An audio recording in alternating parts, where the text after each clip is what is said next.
mga kakakaya, welcome to my YouTube channel. This is Pansit. Ito na mga kakaka.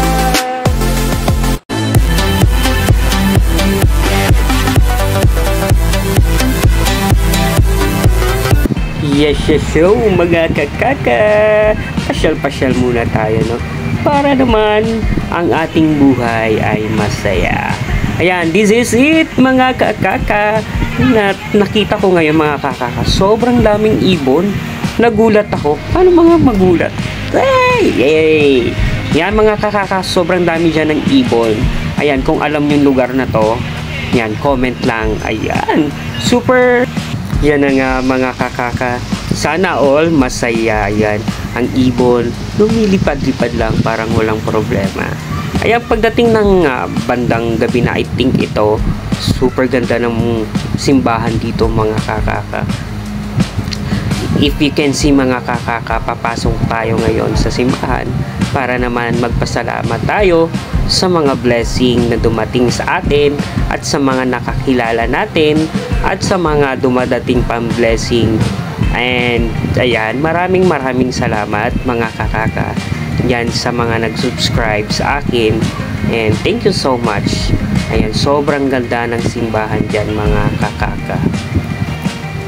Ayan na nga mga kakaka, no? Sa panahong iyan mga kakaka, kakain lang dapat kami, pero nakita namin ang simbahan. Ito muna ang inuna namin para magpasalamat sa lahat ng mga blessing. Ito yung panahon na kung saan nagsiset up kami ng isang store sa Cartindugusir ang pagbilaw. Ayan mga kakaka. Thank you so much Lord sa mga blessing na binigay nyo sa amin. Ayan.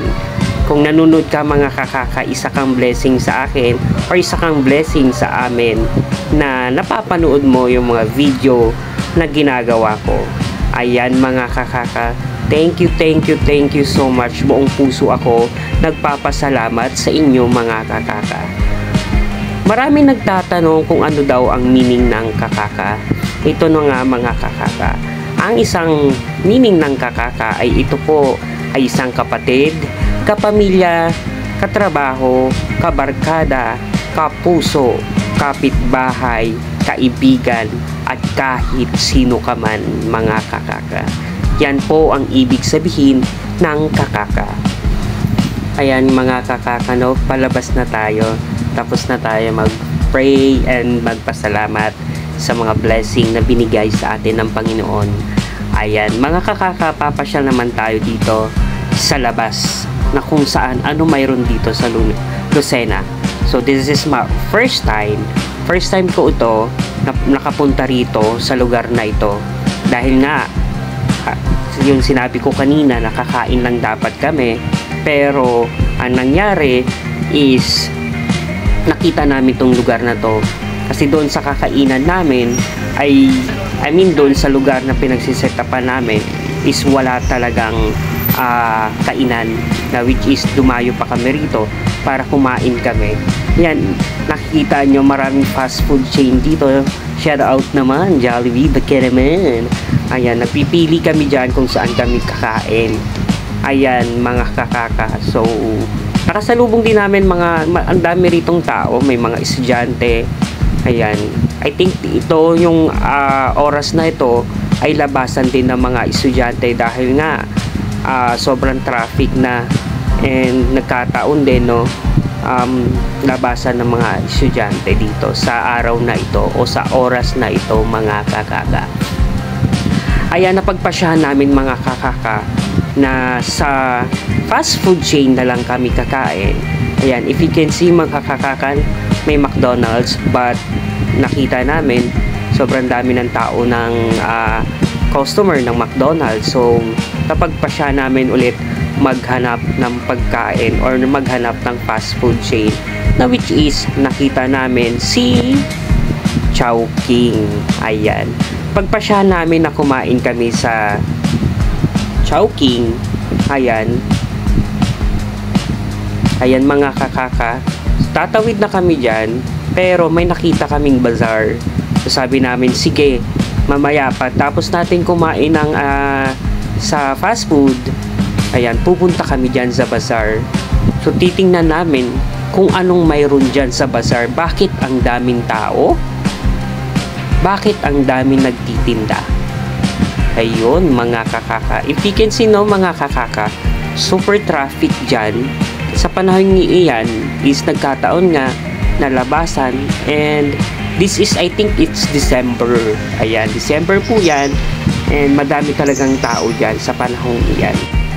Yan, mga kakaka, papasok na tayo ngayon sa bazaar. Ayan, makikita nyo iba't ibang mga paninda rito. May fishball, may kikiam, may balot, may only wings, and this is it, mansit. So I think this is Chowking na kami. So nag-ano muna ako, nagpapiaw muna ako doon. Pero itong Chowking, so nag-Chowking muna kami, kumain muna kami sa Chowking. Ang in-order ko rito ay isang anong tawag dito? Nakalimutan ko. So chow pan and with kangkong. It's my favorite, yung hinahanap-hanap kong kangkong sa Chowking. Tapos sabaw. And tapos na kami kumain sa Chowking. Ngayon pupunta naman tayo ngayon sa bazaar. Ayan, pupunta naman tayo dun sa pinuntahan ko kanina ng Pahapeaw, kung anong mayroon dito. Ayan, mayroon silang entrance and exit dito. And sa sobrang daming ng tao rito, dapat kailangan kung may magjowa kayo or may kasama kang bata, dapat nakakapit ka lang. Sana all nakakapit. So ayan, so ang daming nakikita nyo, no, mga customer or mga kumakain sa gilid-gilid, because napakasarap naman talaga, guys. Napakasarap naman talaga, mga kakaka, ng mga paninda rito. And nakita ko rin dito, kaya marami rin mga estudyante, dahil nga nasa tabi sila ng school. Hindi ko alam kung anong school ito. So dahil nga first time natin makapunta rito or makapasok dito sa lugar na to, ayan, so may juices din dyan, may milk teahan, and may only wings. Ayan, titingnan natin kung ano-ano pa mga paninda rito, para naman pag pumunta kayo, mayroon na kayong option or mayroon na kayong napili na kung saan kayo pupunta, dahil nga sa dami ng tao na pumipila or bumibili or kumakain dito. Ayan, so ang pinakagustuhan ko rito is yung seafood. May seafood sila rito na buttered tahong. Ayun yung talagang gusto ko doon. And ayan, mga kakakalakad-lakad muna tayo and titingnan natin. Ayan yung sinasabi ko sa inyo, tempura, yung tahong, ayan, bangsilog, ayan, seafood fried rice, sana all, diba? So madali lang naman, guys, dito pag may pera ka, madali lang naman dito makapili. And kung ano gusto mo, pabibili mo talaga. Ayan, nakikita nyo yung mga tenant na yan. Yan, isa sa mga tenant. Ayan. So pumunta naman kami dito sa Shabu Shabu. Ayan, picture sana all, nagpi-picture. And super sarap nito, mga kakaka. And this is it, pansit. I think this one is pauwi na tayo, no? Pauwi na, or hindi ko alam kung anong ano na dito. Anong ano na nito. Basta nagwe-wait kami rito ng bumili kasi kami ng milk tea, pero sa sobrang busog ko na, hindi na ako nakisabay sa kanila. So tinignan ko na lang sila at inantay ko na lang sila kung ano yung kinakain nila or iniinom nila. And this is it, pansit. Final destination, guys. And pauwi na kami nito. And syempre, bago umuwi, tingin-tingin muna sa paligid. Pero on that time, mga kakaka, naghahanap kami dyan ng bangko. Dahil nga, bayan ito. So, ang ibig sabihin yan, kompleto dito. Ayan. Sana all. Totoo naman talaga, mga kakaka. Kompleto naman dito. And also, ito yung first time ko na makapunta na sa ang dami-daming ibon. Kaya, ang ano ko lang sa inyo, beware ko lang sa inyo, or ang tips ko lang sa inyo kung kumakain kayo sa kalsada, dahil nga may dumi ng ng ibon. So make it sure guys, may takip yung kinakain nyo. Ayan lang mga kakaka. And mga kakaka, don't forget, ayan, to subscribe my YouTube channel. Ayan na nga, GLuna008. And also mga kakaka, don't forget to comments para naman alam ko naman kung taga saan at kung saan umabot ang video nito.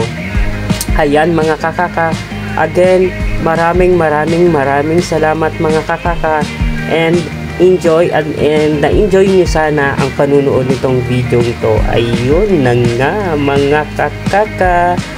Yan mga kakaka, thank you for watching mga kakaka, bye bye.